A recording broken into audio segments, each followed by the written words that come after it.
Mheshimiwa, e-Citizen was hacked this week. Oh yes, and to me that is not strange. In 2023, Kenya has seen unprecedented attacks like never before. So far in June, we have had 4 ransomware attacks. The Medusa ransomware group recently claimed an attack against the Kenya Airports Authority. And a DDoS that attempts to take down the entire country's infrastructure. The e-Citizen platform has been restored more than 8 hours after it was reported to have been hacked. Claiming both public and private companies, the scourge is indiscriminate. So I thought, what are the biggest cyber attacks in the history of Kenya? Spoiler alert, you're going to get mind blown. This is Moran.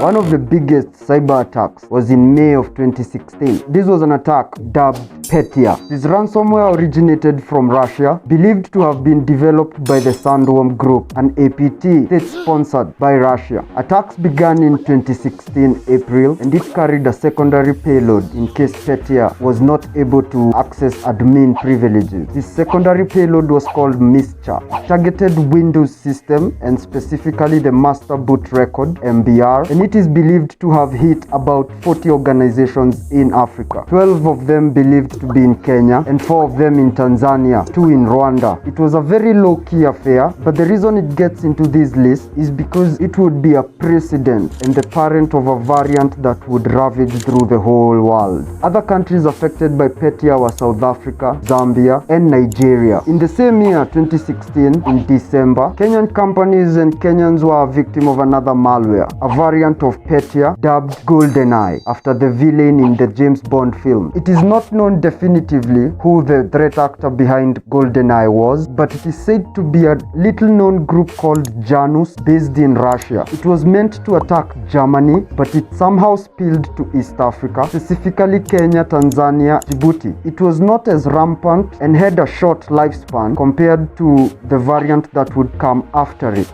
Not Petya, which is the Petya variant that made the Petya malware family famous, is believed to have morphed from GoldenEye. Transformed to NotPetya by Sandworm APT, it was commissioned by the GRU, which is Russia's military intelligence, as a weapon against Ukraine. In 2017, we saw the WannaCry ransomware attack. The latest is a malicious software or malware called WannaCrypta or WannaCry. Originating from North Korea, believed to have been built by Lazarus, a state-sponsored North Korean hacking group. The attack began in the UK, affecting Windows systems with a vulnerability termed Eternal Blue, which had been leaked from the NSA, and it quickly began spreading all around the world. Over 1,000 organizations in Kenya were hit. Other countries that were hit by the WannaCry ransomware in Africa were Tanzania, Ghana, Nigeria, Senegal, and South Africa, and a total of over 5,000 organizations in Africa were believed to have been affected by WannaCry, 1,000 of them being in Kenya. Between 2019 and 2020, a piece of malware called Emotet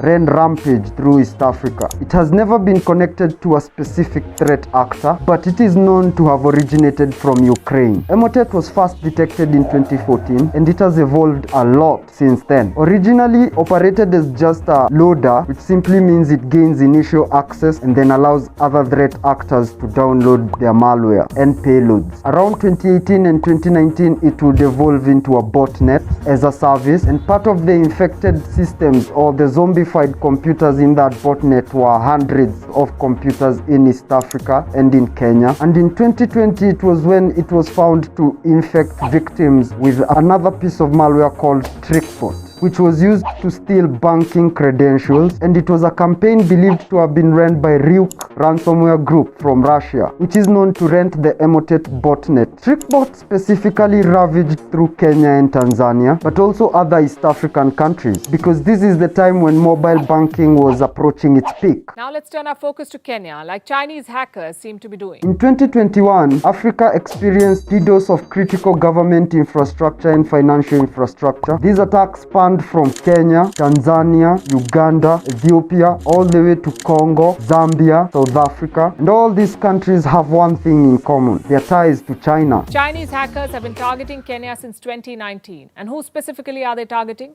The Office of the President, the Finance Ministry, the Foreign Ministry, the Defense, Information, Health, Land and Interior Ministries of Kenya, even Kenya's Counter-Terrorism Center. The purpose of these attacks was to cause disruption, to propagate their own political and economic agendas, to control puppets who had started showing anti-China sentiments, attack foreign infrastructure in these regimes, specifically Western, fund and facilitate the growth of cyber espionage in Africa by offering spying infrastructure to African governments and stifle democracies. And Kenya is learning it the hard way. These attacks are not pinned to a specific group, but the attacks have been seen to originate from China and Myanmar to a lesser degree. Last but not least is the 2023 DDoS by Anonymous Sudan. They have claimed that this is a retaliation on political meddling by Kenya to Sudan affairs. So far, they have managed to disrupt several services, top of the list being e-Citizen portal, NTSA website, as well as 2 universities and Safaricom Care. This DDoS by Anonymous Sudan is proving to be effective because Kenya hasn't fully adopted anti-DDoS services such as Cloudflare, Radware, Akamai, as well as ignorance and total neglect of cybersecurity principles in Kenya, especially by the government. Like and subscribe if you want to know more about the Anonymous Sudan attack on Kenya.